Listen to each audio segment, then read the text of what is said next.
Hey everyone, in today's DMZ video, we need to talk about the new pay-to-win operator skins in the store. Since the launch of DMZ, there have been pay-to-win elements in the game, but it's now being taken to a whole new level. Back when DMZ launched in November of 2022, players that purchased Modern Warfare 2 were given 10 extra contraband slots, which at face value is not a very big deal. However, next up in Season 2, once again, owners of Modern Warfare 2 were given access to all the new faction missions that were released during the new update, which at the time comprised 25% of all the missions in the game mode. This is an obvious step up from the previous benefits for players that purchased the game, because now players were being locked out of content that is integral to the gameplay experience for DMZ. Well, nothing compares to the new pay-to-win content that has been added for the launch of Season 3. Season 3 is now offering DMZ bundles in the store that have a significant effect on the player's experience. In the first offer that we have in the store right now, players that purchase the Bomb Squad bundle will get the added benefit of having a medium backpack every single time they queue in with this operator skin. Also, a bonus effect of minus 15 minutes on their insured weapon slot if they use this gun,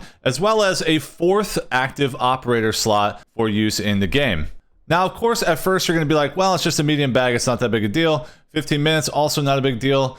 But wait until you start diving into some of the ones that have been data mined that we know are releasing in bundles in future updates here over the next few days. The next one is the classic Ghost bundle, and this is going to have a guaranteed 2-plate armor vest every time you go in with that slot empty. That's a pretty big deal, knowing that you're going to be 2 armored up every single time. Oh wait, there's more. This particular one, the Sinister or Dark Rituals 2, is a guaranteed self-revive if the slot is empty. And of course, this is a big deal also. These 2 items are very, very strong. But wait, the final crescendo. This new Thorns Out Rose skin, it has a bonus effect of a free UAV every time the operator loads in with the kill streak slot empty. I mean, imagine having a UAV right at the spawn every single time you load up Ashika Island. That is crazy powerful for anyone that is looking to PvP. I mean, right now I'm almost still in shock with these things being added to the store. I can't believe they've gone this far. I mean, these advantages are becoming increasingly more concerning, but what really disappoints me more than anything else is I love the idea behind these additions. These perks would have been amazing and perfect rewards for completing faction missions, you know? The things that we do in DMZ with very little reward at the end of them. Players could have been incentivized to grind the mission content to unlock characters with DMZ perks attached to them, but instead they are locked behind the paywall. And as it stands now, completing missions is valued by players so they can achieve that 3rd insured weapon slot, but outside of that, the cosmetic rewards are not exactly driving players to focus on PvE missions.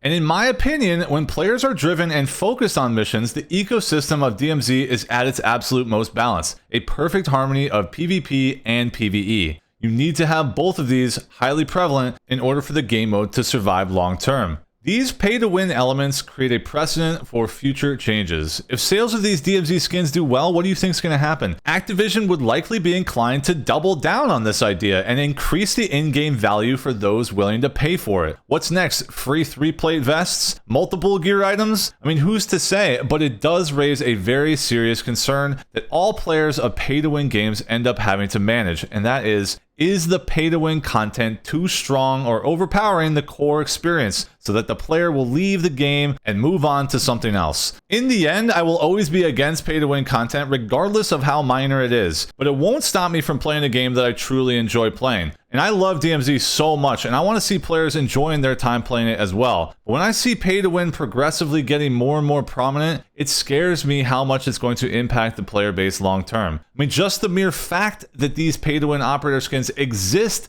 might turn new and existing players away before they even dive into this season or any future season on the horizon for that matter. I fully understand that Activision is running a business and the end goal is always profitability, but that money can be made by selling better cosmetic items in the store. I mean, let's be honest, the operator skins to date have mostly been a bit bland. Having well-designed and dynamic-looking skins should be your first step to making huge profits in this free-to-play model. Just look at Warzone 1. It was raking in over $5 million a day in sales, and that's not including the actual standalone games like Call of Duty Vanguard or Cold War. It's literally just skins and battle passes. So having pay-to-win items in the store is absolutely unnecessary for them. and actually might pose more of a monetary threat with player base loss than the actual value in total sales. We'll have to see how this all shakes out and how the new and more valuable pay-to-win skins will impact our daily games. I, for one, will still be a diehard DMZ player with or without these pay-to-win mechanics because I just absolutely love the game mode. Now, if you decide to buy one of these skins, it's all good, man. I'm not going to hate on you, but I might give you a little extra teabag if I take you down. Let me know your thoughts on this in the comments below. Thank you so much for watching as always, and make sure to sub for more DMZ content, and I'll catch you in the next one.